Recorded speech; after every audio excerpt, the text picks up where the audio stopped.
A morte do Papa Francisco pegou todo mundo de surpresa, principalmente porque aconteceu horas depois da última aparição dele, no domingo de Páscoa. O argentino Jorge Bergoglio entrou para a história ao ser o primeiro Papa a escolher Francisco como nome dele. O Papa Francisco homenageou São Francisco de Assis e conduziu reformas importantes, dando atenção especial aos mais pobres e aos refugiados.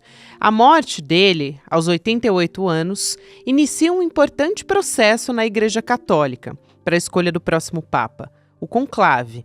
Para evitar qualquer influência externa, os membros do conclave, geralmente cardeais, ficam totalmente isolados e focados no processo de decisão do novo Papa. E esse processo pode durar alguns dias ou anos. Quinta-feira, 24 de abril de 2025.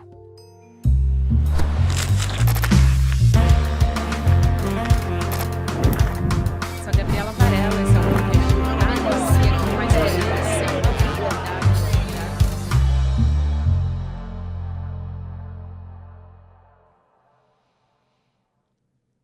Olá, seja muito bem-vindo, seja muito bem-vinda. Eu sou a Gabriela Varela e esse é o Videocast em Detalhes. Aqui sempre com um convidado, uma convidada, a gente analisa uma temática, uma notícia importante do momento. Hoje eu vou conversar com o professor da PUC de São Paulo, que é o João Décio Passos, professor de Teologia. Obrigada por aceitar nosso convite, professor. Seja muito bem-vindo.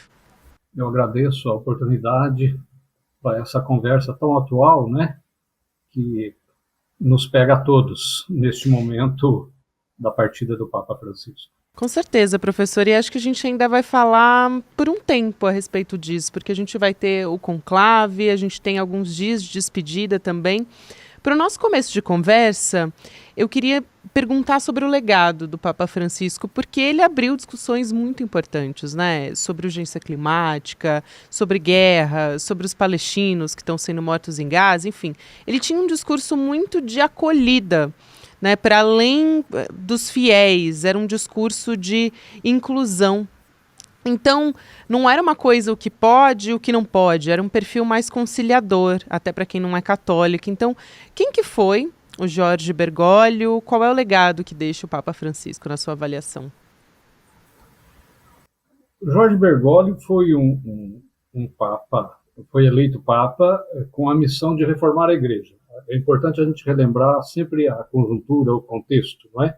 Sim. A Igreja Católica se encontrava em um contexto de crise, o que se agravava de forma inédita e quase escandalosa com a reforma, com a renúncia de Bento XVI, e Francisco era, de fato, então, escolhido como aquele que devia reformar a Igreja.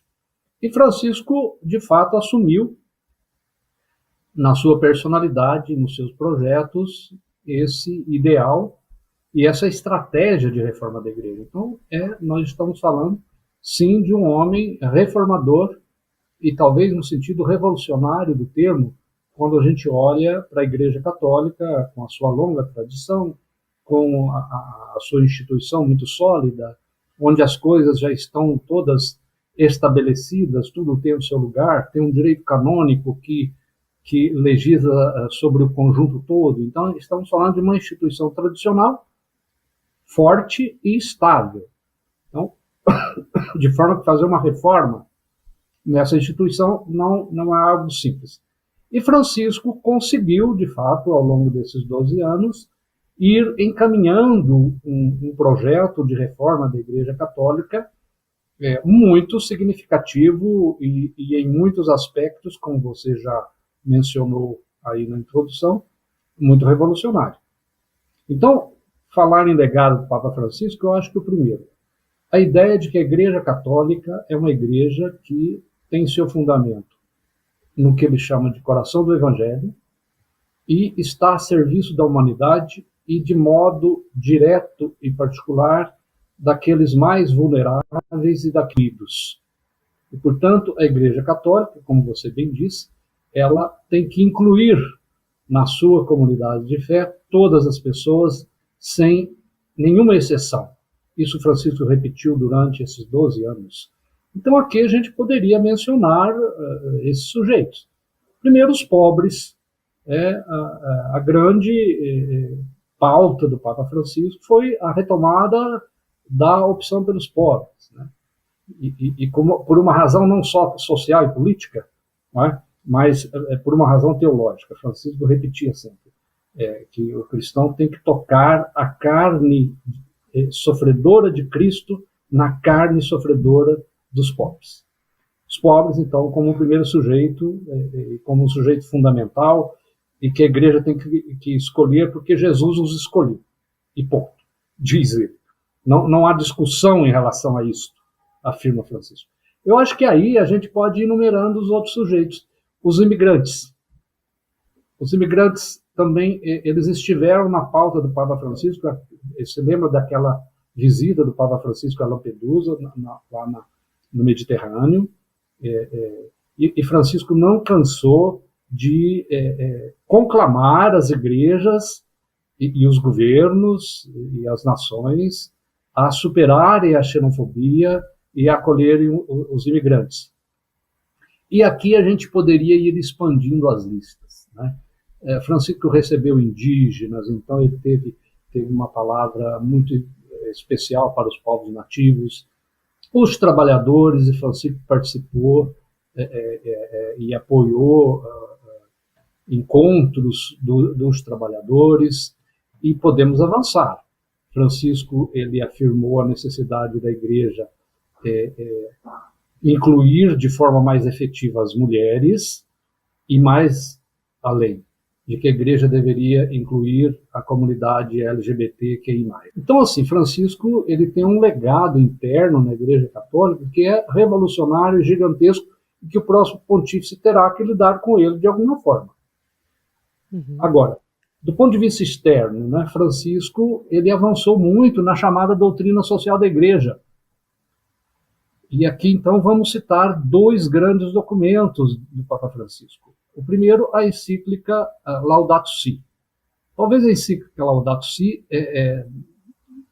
vá ser a grande marca do Papa Francisco, que é uma encíclica ecológica, não é verde, como ele insistia. Não é assim, o verde no sentido de um ambientalismo desconectado do conjunto. Para ele, a ideia é que tudo está interligado no planeta. Tá? A economia, a sociedade, a pobreza, as ideias, a educação, a espiritualidade, portanto, as igrejas, tudo isso se conecta em uma vida comum, que ele chama de casa comum, que é o planeta, e que está em risco, e que, portanto, nós precisamos dar uma guinada no nosso modo de vida, e os governantes, que são os primeiros responsáveis, precisam achar um rumo e construir um acordo para que o planeta subsista. O segundo documento veio depois, que é a chamada Fratelli Tutti. A Fratelli Tutti tem o mesmo princípio da Laudato Si, que é a perspectiva global. Só que agora a perspectiva global pensada em termos de convivência dos seres humanos e da convivência entre as nações.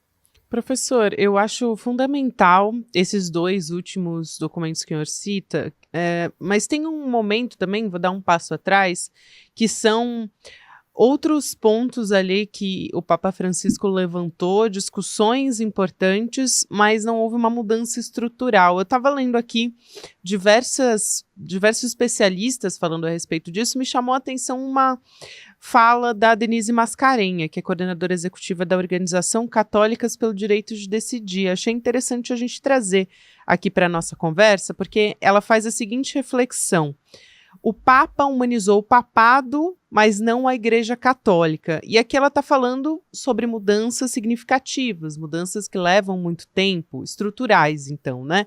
Porque é uma estrutura milenar, a Igreja Católica dominada por homens. Houve o reconhecimento, como o senhor disse também, por parte do Papa, que os homossexuais têm o direito de formar uma família, então houve um reconhecimento da união, mas não pela Igreja. Como é que o senhor enxerga esse caminho, né, de uma mudança estrutural? Isso, essa pergunta é bastante interessante. Primeiro, eu discordo da colega que o Papa Francisco não tenha humanizado a Igreja. Eu acho que o Papa Francisco deu passos gigantescos e muito profundos e muito revolucionários em termos de humanização da igreja. Resolveu tudo? Não. Tem defasagens? Sim, tem defasagens.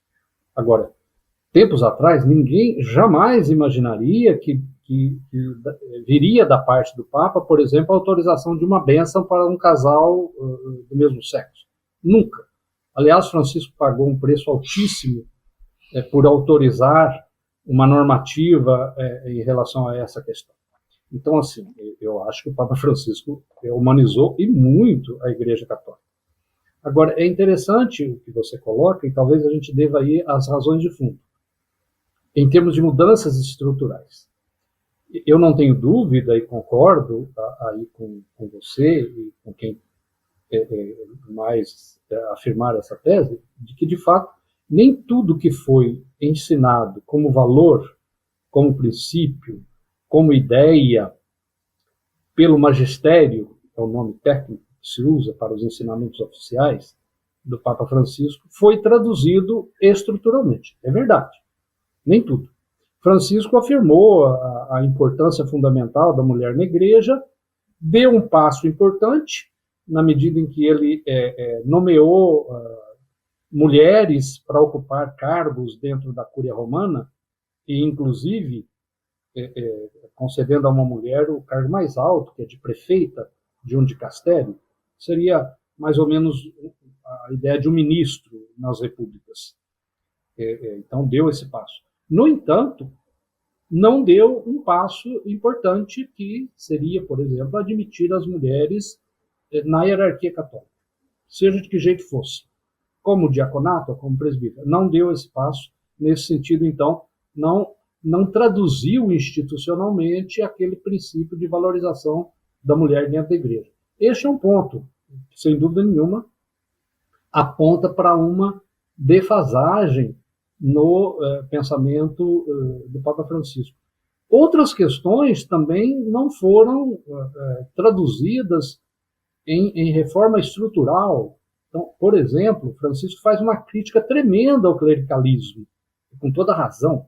E ele diz que o principal mal da Igreja Católica é o clericalismo, ou seja, aquela ideia de que o clero é o centro da Igreja Católica. Eu acho que Papa nenhum teve a coragem de tecer críticas tão contundentes em relação ao clericalismo. No entanto, do ponto de vista estrutural da organização católica, ela continuou, sem dúvida, ainda organizada em torno da figura do clero ou do padre lá na paróquia. Então, eu acho que aqui é verdade, primeiro, tem uma defasagem entre as ideias e a tradução estrutural, tem um trabalho inconcluso. Eu acho super importante e acho que vai no sentido do que eu ia te perguntar agora. É uma preocupação da continuidade do trabalho do Papa Francisco. Para isso, eu te pergunto qual é o peso político de um Papa nos tempos atuais, né? Falando, por exemplo, a gente está vivendo num momento de ascensão da extrema-direita, no governo de Donald Trump nesse momento, né? De uma figura ultraconservadora poder assumir esse posto, né? Te pergunto qual a probabilidade, inclusive, disso acontecer, mas vamos lá. Uma figura com proximidade com a extrema-direita. Chamou a atenção até, algumas pessoas chamaram a atenção para isso, a visita do vice-presidente dos Estados Unidos no domingo de Páscoa. E a gente tem esse legado do Papa Francisco, um legado progressista dentro do Vaticano. Qual é o peso político, a influência da Igreja Católica, imaginando o interesse que a extrema-direita pode ter no Vaticano nesse momento? Então, aqui também a gente poderia ficar o resto da tarde conversando. Com certeza. Então, eu acho que aqui vamos lá, por etapas. Então, você afirmou bem. Há hoje um avanço assustador da extrema-direita no planeta. Não é? No planeta. Trump hoje ele é a ponta de lança. E que lança, né? Uma vez que se trata do presidente da nação mais poderosa do planeta. Poderosa em todos os aspectos, né? Não estou falando aqui só em armas de guerra, em poder político consolidado, mas obviamente em poder econômico, e a gente está assistindo o estrago econômico que essa figura Donald Trump, de ultradireita, tem causado. Agora, a extrema-direita está espalhada pelo mundo, vivenciamos a extrema-direita aqui no Brasil, e aí a gente pode ir citando a ascensão da extrema-direita na Europa, ou nos países da Europa de um modo geral, não é? Da França, que é o berço do pensamento e da prática libertária, passando por Portugal, Espanha, a Alemanha, Polônia, Hungria, para ficar aqui no Ocidente, né? Então, não há dúvida de que há uma ascensão imensa da extrema-direita. No Brasil, nós vivenciamos essa aliança também no governo Bolsonaro, de um alto escalão em que você encontrava gente do mundo protestante fundamentalista atuando junto com católicos tradicionalistas. Então, eu não tenho dúvida de que o próximo Papa enfrentará esta tendência mundial como um grande problema a ser resolvido, não só lá fora, né? Porque lá fora ameaça, eles são negacionistas, negam, por exemplo, a crise climática, eles são isolacionistas, negam que as nações devam se articular e construir uma instância mundial que possa exercer uma governança global mínima que consiga conduzir a humanidade para além dos isolamentos e das guerras. Então, não tem dúvida de que o próximo Papa terá que assumir essas pautas que foram pautas assumidas com muita coragem, com muita transparência e com muita perspicácia pelo Papa Francisco. O próximo Papa não poderá dispensar essas pautas. Conclave. Muita gente assistiu o filme e acha que é algo muito parecido com o que a gente viu ali nesse filme Conclave. Aliás, eu assisti ontem, por necessidade das entrevistas. Eu não tinha conseguido assistir. Ontem eu falei, não, vamos assistir. Então acho que é muito oportuno, né, a gente conversar sobre ele agora. A gente vai ter, nesse momento está acontecendo a cerimônia de despedida do Papa Francisco. Conclave começa no dia 6 de maio. Como é que funciona? Quanto tempo que ele pode durar? E de onde surgem esses nomes, né? O senhor citou um nome, um dos cotados, né? Esses nomes favoritos que vão surgindo rapidamente para a gente tentar entender. Tem um brasileiro até que é tido como um nome importante no conclave também. Então, para a gente fechar, entender o que vem aí com o conclave. A partir do momento que conclui a parte do velório do Francisco, é sábado, né? Eu acho que o sepultamento acaba na sexta-feira, sim. Então, os cardeais já estarão em Roma. Quem são os cardeais? É uma longa tradição na Igreja Católica o Papa nomear bispos, e houve época que não precisava nem ser bispo. Aliás, até hoje, tem cardeal que não é bispo. Na última nomeação, que chama consistório, por exemplo, o Papa nomeou um dominicano inglês que permaneceu frade, ele não é bispo. Então, o Papa pode nomear nesse... Mas, no geral, são bispos. Nomeiam, então, bispos que passam a ocupar uma função de uma espécie de colegiado de apoio para o conjunto da Igreja Universal, para além do país e da Igreja, do país onde aquele cardeal reside, e da Igreja que ele governa. Então, aqui em São Paulo, por exemplo, tem um cardeal, que é o Dom Odilo. Então, o cardeal ele tem uma função universal na Igreja, né? Usa aquela roupa vermelha, o bispo usa uma roupa roxa, o cardeal usa uma roupa vermelha, que simboliza lá o sangue dos primeiros mártires de Roma, né?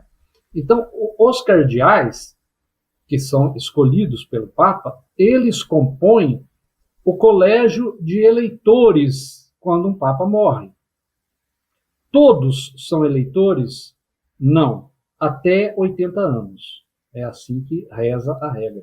Então, aqueles cardeais que ainda não ultrapassaram os 80 anos, no Brasil tem cardeal que já ultrapassou 80 anos. eles são eleitores. Então, em princípio, os cardeais certamente já estarão em Roma para o sepultamento do Papa Francisco. Na sequência, normalmente, eles fazem reuniões. Normalmente, essas reuniões são chamadas de congregações. Então, essas reuniões conversam, o que nós estamos conversando aqui, né? Quais são os grandes desafios da igreja hoje? Quais são os grandes problemas? Faz um pouco, digamos, um mapeamento do território mundial, eclesial, então tem essa discussão preparatória. Depois entra para a reunião fechada. Aí o filme aqui mostrou muito bem a reunião fechada, né? É isso que quer dizer conclave, né? Com a chave. Então aí tem a reunião fechada. Nesta reunião fechada, aí sim, o foco já é a eleição, é a escolha. Você lembra lá no filme as rodadas de votos, não é? E no início é muito disperso, né? Você não vê consenso, né?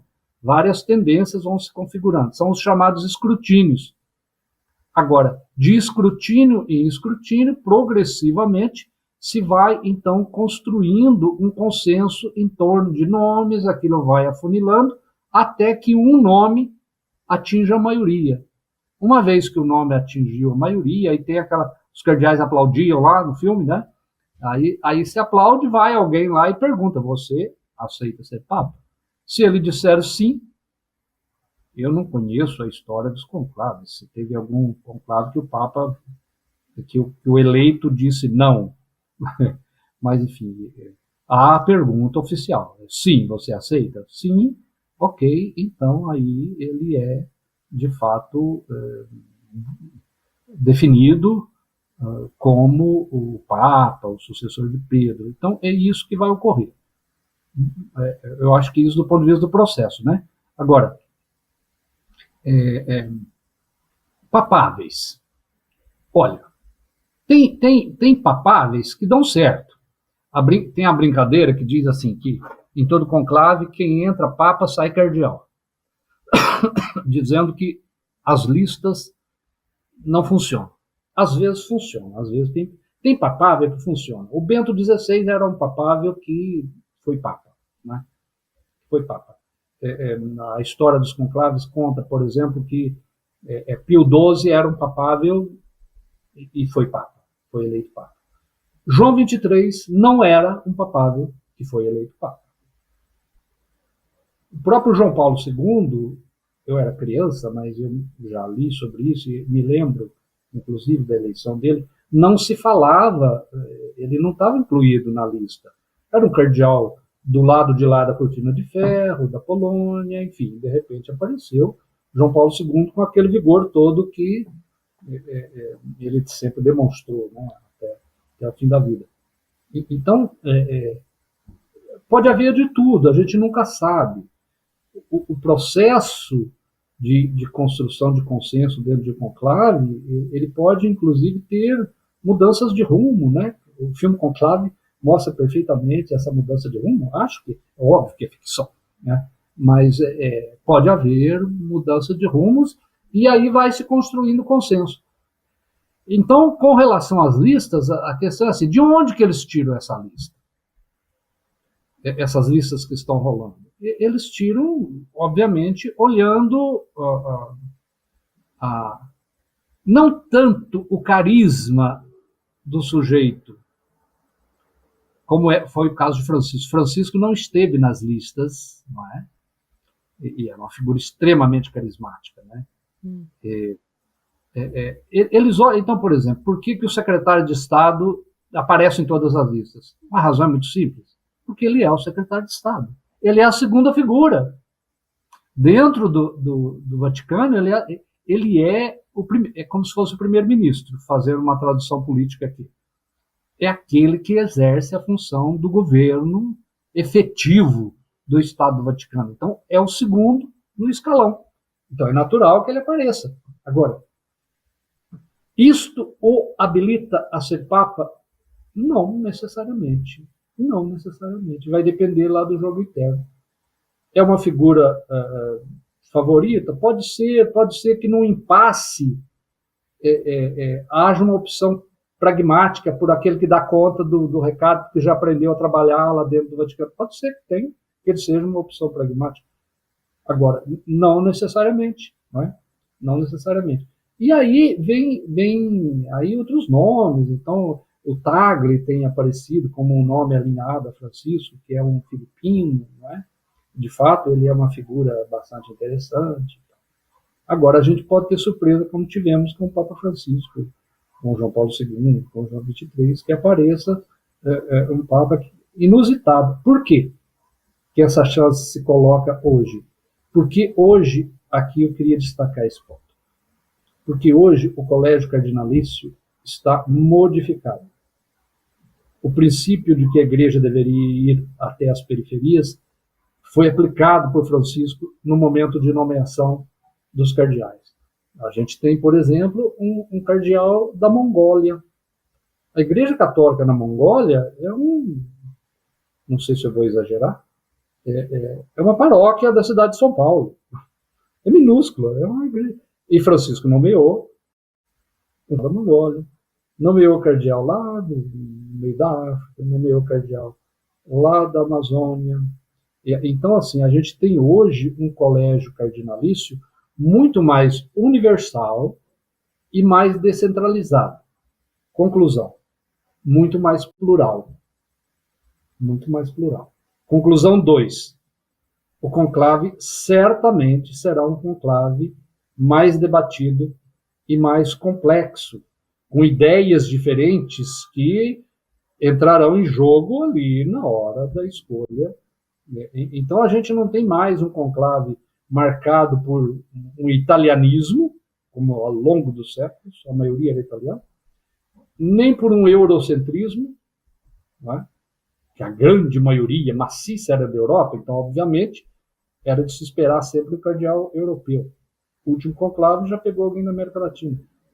Então, a partir de agora, eu acho que a questão do pontífice, ela poderá, sim, ser uma questão mais inesperada.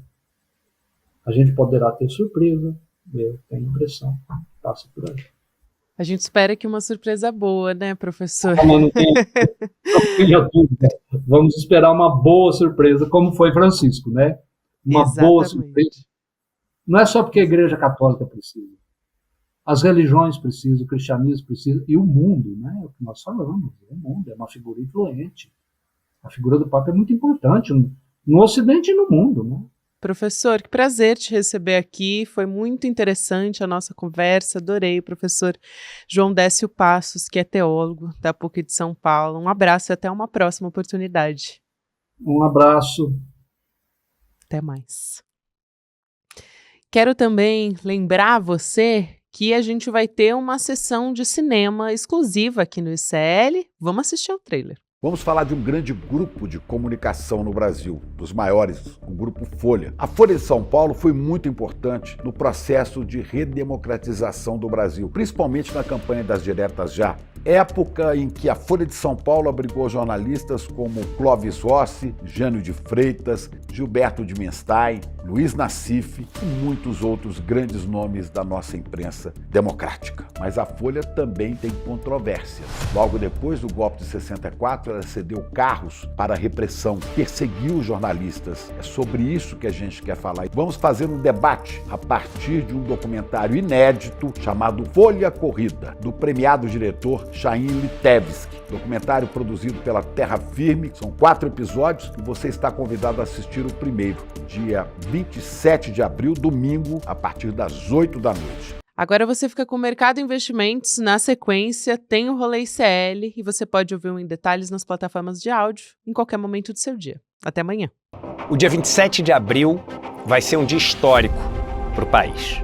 Um grupo de muitos pesquisadores passou mais de 2 anos entrevistando mais de 40 pessoas e analisando centenas e centenas de documentos para poder reescrever a história da relação entre o maior jornal do Brasil e o regime da ditadura. Essa pesquisa deu origem a uma série documental feita por um dos mais premiados diretores do Brasil, Chaim Litevski, chamado Folha Corrida, a relação entre a Folha de São Paulo e o regime da ditadura. Uma série documental que ninguém poderia exibir, a não ser um grupo como o ICL, que tem total independência e muita coragem.